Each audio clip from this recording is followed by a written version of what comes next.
So welcome 5 minute solution. In this video I'll show you how to change your YouTube video not for kids or set it as for kids. For that you have to go your YouTube studio, press on it,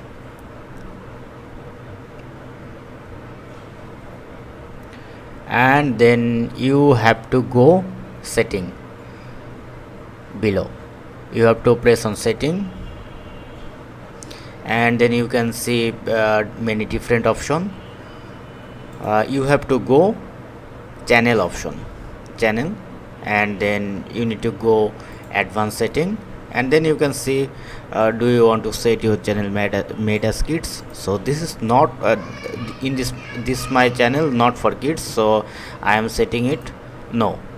And if you have a channel for kids, then you just select this one.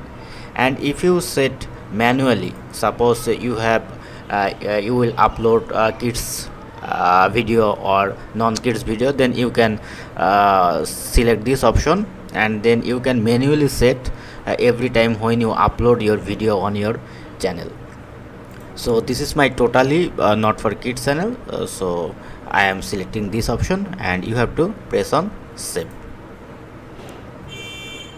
Setting updated, and now when you upload a new video, it's automatically set not for kids. This is how you can easily make your video not for kids. If video helpful, please thumbs up and do subscribe. Thank you.